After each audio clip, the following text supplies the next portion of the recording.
Welcome back to the channel, guys. So I didn't make a video about taking the second transmission apart because it was basically the same as the first one I made, and I found that this transmission was extremely clean inside. Very little, if anything, in the pan, except for probably a little bit of condensation moisture from sitting for so long. You can see these bushings aren't torn up like they are in the other transmission. All of the bearings. There's one, I think it's this one. There's one bushing here that's kind of questionable, and I might tap that one out and put a new one in, but for the most part everything else is good. The planetaries are in extremely good shape, almost like they were brand new. And this is a sun gear, and the planets rotate around the sun. So somebody was asking about why do they call it the sun gear and the planetary gears. Also, the one that I had that was destroyed, where is that guy?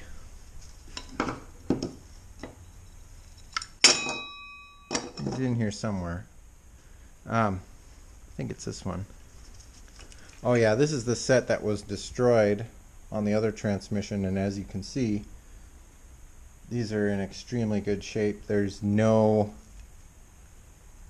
marks. The bushing is really nice in it. You know, if I wouldn't have taken this apart myself, I would have thought that these were brand new from the factory. I don't know how many miles were on this transmission, but it looks like either it's a low mileage transmission or it was well maintained and somebody took good care of it. So I am waiting on some parts. I did find the secondary speed sensor on the tail shaft of the transmission, and some of you were asking in some of my overkill videos why there's a flashing light. Well, it's because this is not connected. I don't have this connector, so I looked through my wiring harness bin from when I tore the frame cut apart, and I don't have this connector. So I'm going to try and search around and find it, and maybe come up with a solution if I don't find it. But yeah, the only reason I don't have this connected is I don't have the connector, and it's kind of a pain to get to while the snowcat is fully assembled. So something I'd like to take care of while we have the snowcat apart. These drums look in excellent shape. I am still going to check all of the tolerances on these with a feeler gauge.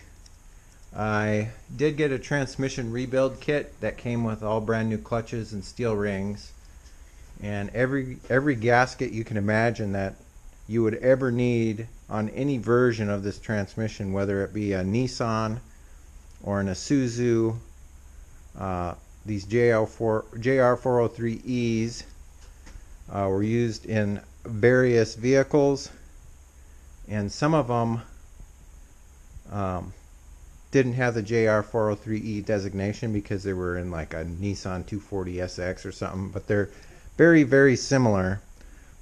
This kit comes with everything you should need to do a rebuild on the transmission. It was like 140 some bucks. The only thing it didn't come with was a set of replacement bushings, and like I was saying, I don't think I'm going to need very many of these, if any at all.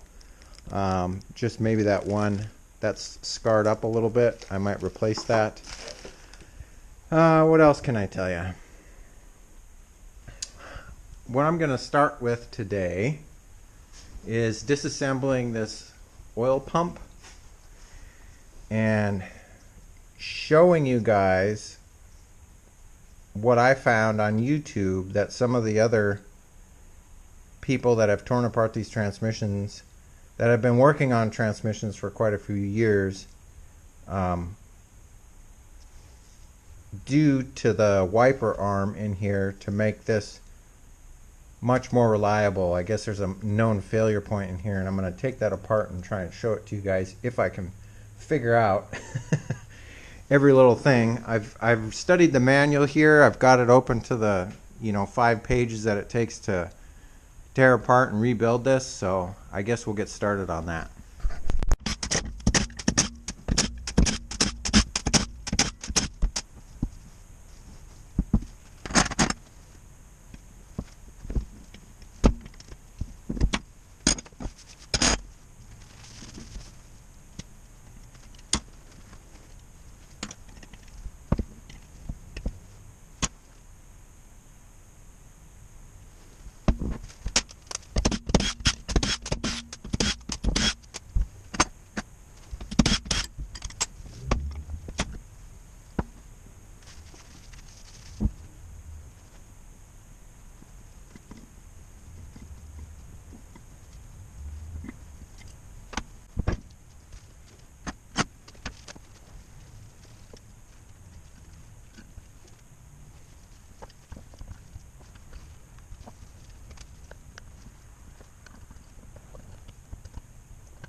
Okay, so what they're talking about here is, I can see what they're talking about, is on the back side, the side opposite the seal here, this edge, from moving back and forth inside the housing here, it sharpens itself and it has a knife edge to it.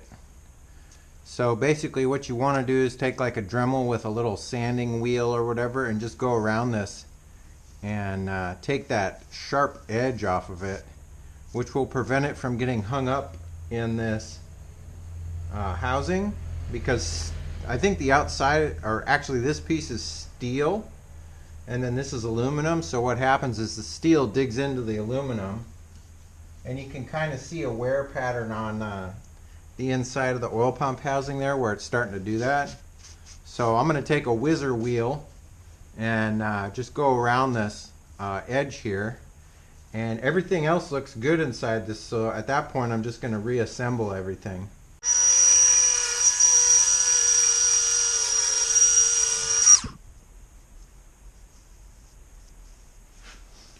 That's all you have to do, is just barely go over it and take that knife edge off of it, and as long as your finger or your gloves aren't getting caught on these corners anymore, and there's this very slight bevel there, that's all you need to do to make sure that your line pressure doesn't get stuck in the low position.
Okay, I got it back together. It's just hand tight. But one thing you want to make sure to do is that if you put your torque converter on here, and you get it seated all the way and you spin it, it should spin freely, it shouldn't bind up. So before you stick this on the transmission, you want to make sure that that rotor and that vane pump in there don't bind up, and that's what I did. The first time I put it on, I did a boo-boo. I put this on backwards. If you look at this side, you'll see that there is a drive line cut out for the torque converter. And on this side, it's got a lip.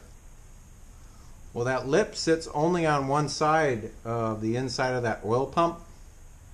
So if you don't put that together right, or it's not seated in there correctly, and you try to tighten the bolts down at all, it'll just crack.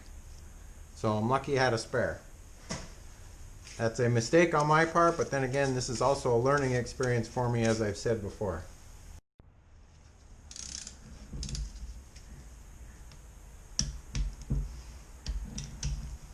This only gets torqued to 14 foot-pounds, so don't go crazy. Who am I kidding? Nobody on YouTube's going to be rebuilding one of these, right? Nobody watching this channel is going to rebuild a JATCO transmission.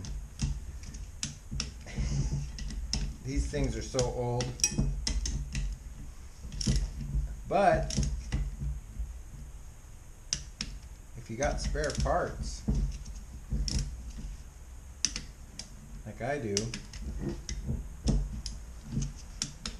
and this isn't that bad. Very lucky. Very thankful that Nick gave me this one, because I'd be still trying to figure out what I was going to do.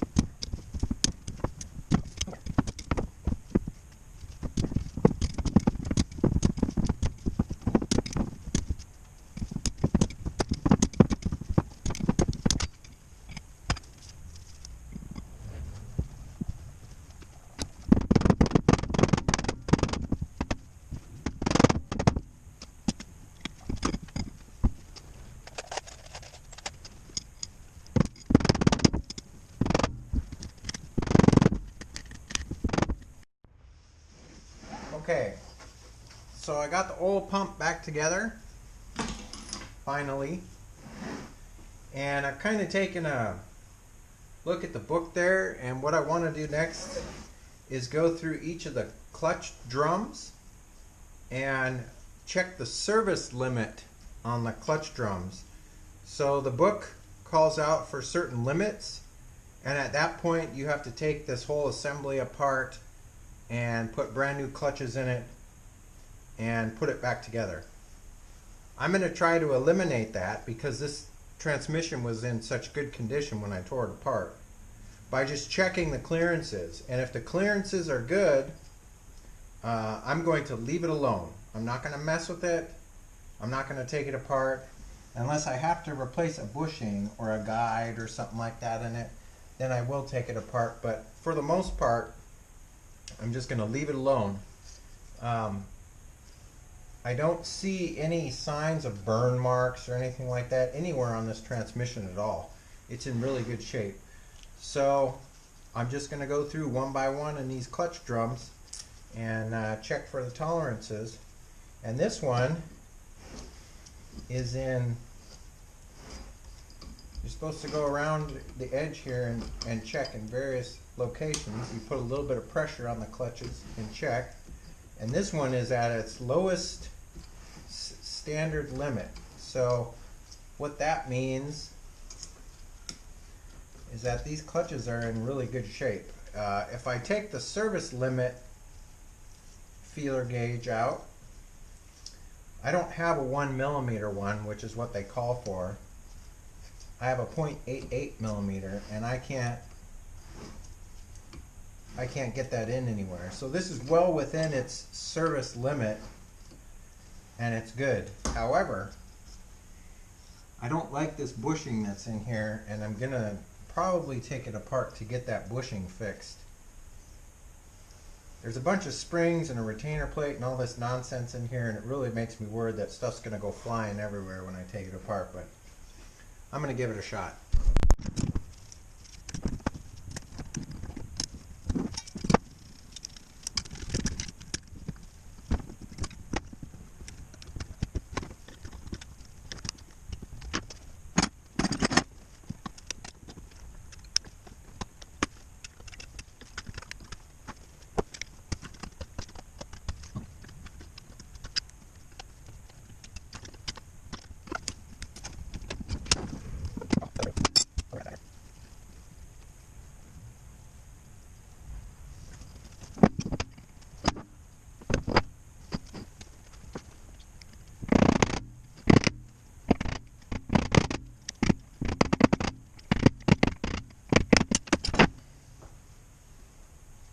That came out pretty easy.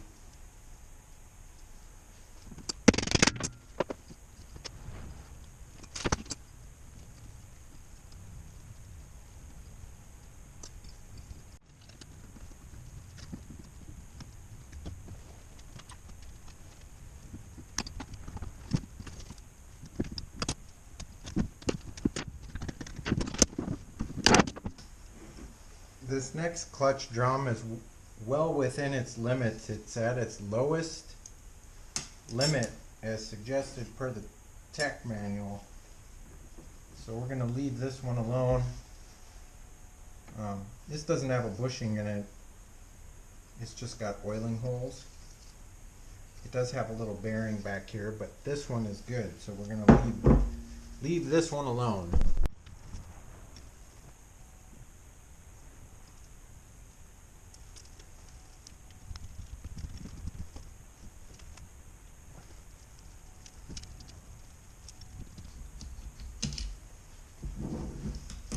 So both sets of clutches inside this forward clutch drum and the overdrive drum are out of spec. So they're too loose. So I think I'm going to replace those.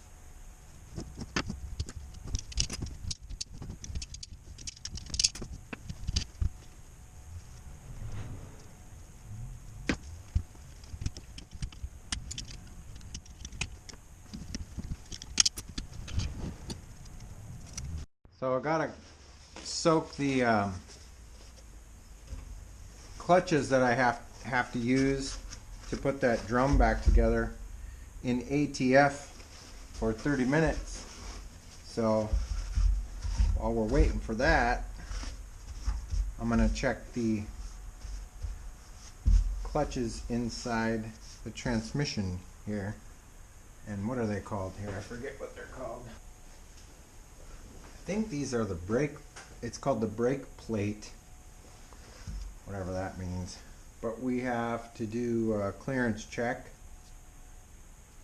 and it should be 1.1 to 1.5. Yeah, 1.1 to 1.5 millimeter. Let's see if I've got, I have to combine these because I only have them that go up to 0.88.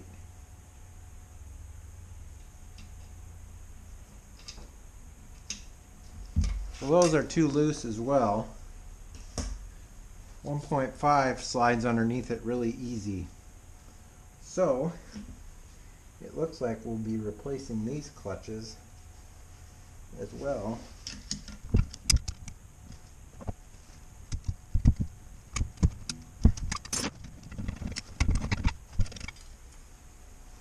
This last plate that's in here has a concave to it. It's called the dish plate.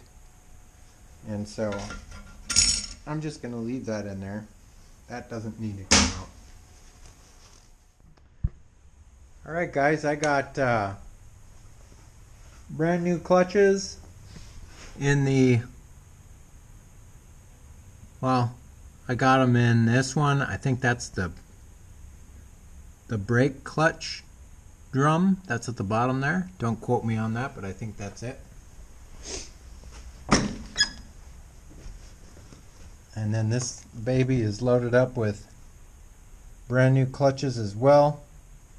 I was able to get this one right on the edge of its minimum specs, and then this one I fought with it for like 2 hours, and I just don't have the right combination of correct thickness plates, so it was either way too tight or just on the edge of the specs.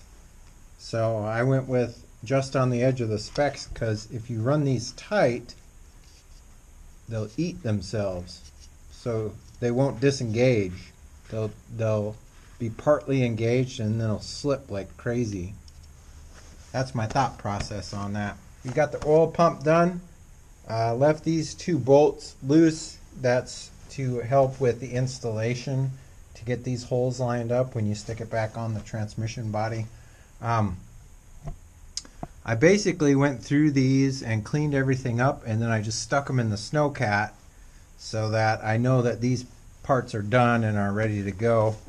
And for right now, I think we are waiting on, I could probably get this assembled except for the brake band. Now this brake band looks actually really good, but I did order another one, and I don't think it'll be here until later this week.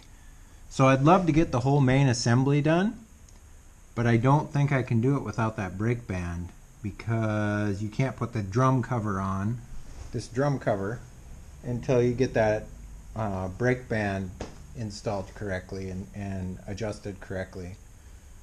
So we're on hold for that. And then I did get OEM solenoids, and they're actually the Nissan makes them, which is kind of odd, but kind of makes sense because these transmissions are used in so many Nissans. So I ordered a full solenoid set. This is an overrun, and then this is the other 4 solenoids that go on there, and they're all OEM. They're not the cheap $39 ones that I keep hearing horror stories about. And then we're going to take this apart and do a modification on it whenever that kit gets here. And then the solenoid pack and all of the valving and everything will be done, so that part will be done. Here's a graveyard of parts that I won't be using, I don't think. I've just been robbing parts as I need it out of there. And then we'll be moving on to getting the rest of this assembled. I did not take the pistons out of the drive drums just because that I tested it with you know, whatever the tech manual wants you to test it as, and they seem to be fine. Also, apparently there's a high failure rate on these servo pistons, and so I checked this one out and it's fine. So I've been looking for all these known problems with this transmission, and I'm not seeing any of it, at least not yet.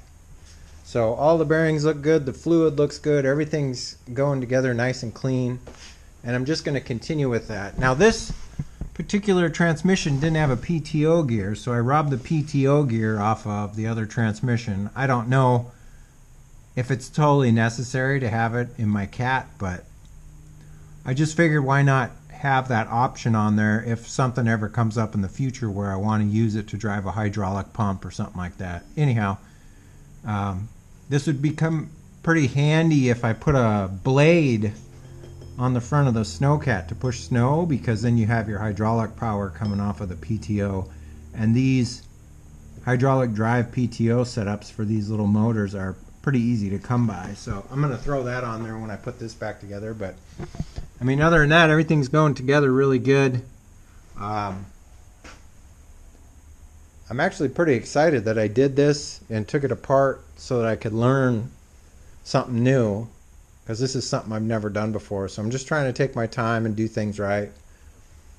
But I think that's probably going to be it. Sorry for my long-winded outro though. If you guys like this video, give me a thumbs up. If you're not subscribed yet, I'd love to have you as a subscriber. Stay tuned. Leave me some comments down in the comment section. Let me know what you think of this project and how it's going. But other than that, I hope you guys are staying safe. Take care, and I'll catch you next time. See you later. Bye-bye.